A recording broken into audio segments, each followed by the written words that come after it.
Hi everyone, today நம்ம வீடியோவில் கெண்டை மீன் குழம்பு வறுவல் எப்படி செய்கிறதுன்னு பார்க்கலாம். நம்ம உள்ளங்கை அளவு புளி கரைச்சி எடுத்துக்கலாம். 3 தக்காளி பெரிய பெரிய தக்காளியாகவே ஆட் பண்ணிக்கோங்க. தனி மிளகாய்த்தூள் 1 டீஸ்பூன் ஆட் பண்ணிக்கோங்க. குழம்புத்தூள் 2 ஸ்பூன் நம்ம சேர்த்துக்கலாம். குழம்புத்தூள் நம்ம எந்த அளவுக்கு எடுத்துக்கிறோமோ அதில் பாதி அளவு தனியாத்தூள் எடுத்துக்கணும். அப்போ தான் குழம்பு கன்சிஸ்டன்சி நம்மளுக்கு நல்லா திக்காக கிடைக்கும். ஓகேங்களா?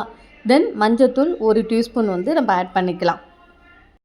இப்போது தனியாத்தூள் 1.5 ஸ்பூன் மட்டும் நம்ம ஆட் பண்ணிக்கிறோம். ஏன்னா குழம்புத்தூள் நம்ம 2 ஸ்பூன் போட்டதுனால இது அதில் பாதி 1.5 ஸ்பூன் மட்டும் நம்ம சேர்த்துக்க போகிறோம். தேவையான அளவு உப்பு. குழம்பு கலராக இருக்கணும்னு காஷ்மீர் சில்லி பவுடர் கொஞ்சம் சேர்த்துருக்கேன். இது காரம் இருக்காது, ஜஸ்ட் கலருக்காக தான்.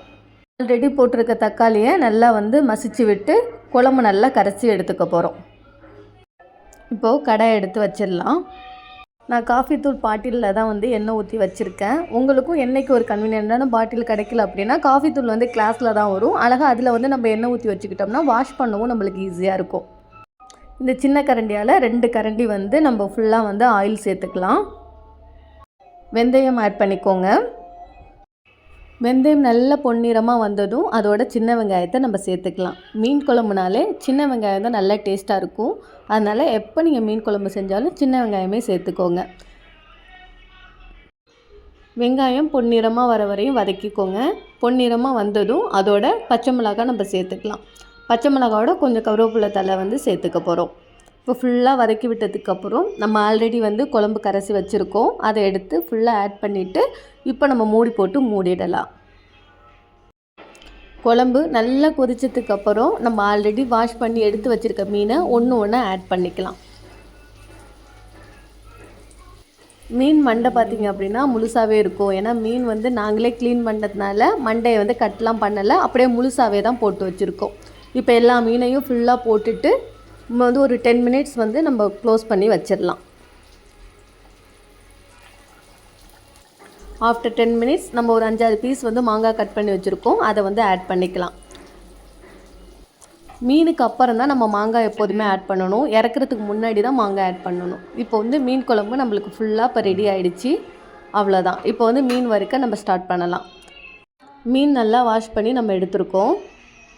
நான் எல்லா வறுவலுக்குமே 3 மசாலா தான் ஆட் பண்ணுவேன். தனியாத்தூள், தனி மிளகாத்தூள், மஞ்சத்தூள், இந்த 3 மசாலாவுமே ஆட் பண்ணிக்கலாம். தென் தேவையான அளவு உப்பு சேர்த்துட்டு தென் எலுமிச்சை சாறு பார்த்திங்க அப்படின்னா நிறைய மீன் இருக்கிறதுனால நான் நல்லா 1.5 எலுமிச்சை பழம் நான் ஆட் பண்ணியிருந்தேன். நீங்கள் எலுமிச்சை சாறு சேர்த்தா தான் மீன் வறுவல் லைட்டாக ஒரு புளிப்பு டேஸ்ட்டில் கிடைக்கும். மசாலா நல்லா சேரணும். இந்த மாதிரி நல்லா பெசரி எடுத்துக்கோங்க. ஒரு 1/2 hour ஒரு மூடி போட்டு மூடி வச்சுருங்க. அப்போ தான் இந்த மசாலாலாம் நல்லா சேரும். தோசைக்கல் நல்லா ஹீட் ஏறினதுக்கப்புறம் 2 கரண்டி ஆயில் சேர்த்துக்கலாம். ஆயில் நல்லா சூடு ஏறினதும் நம்ம மீன் இந்த மாதிரி ஒன்றா சேர்த்துக்கலாம்.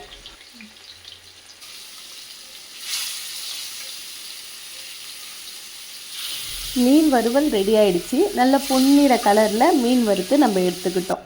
ஓகேங்களா? சாதமும் ரெடி ஆகிடுச்சு. இப்போ நம்ம சாப்பிடலாம்.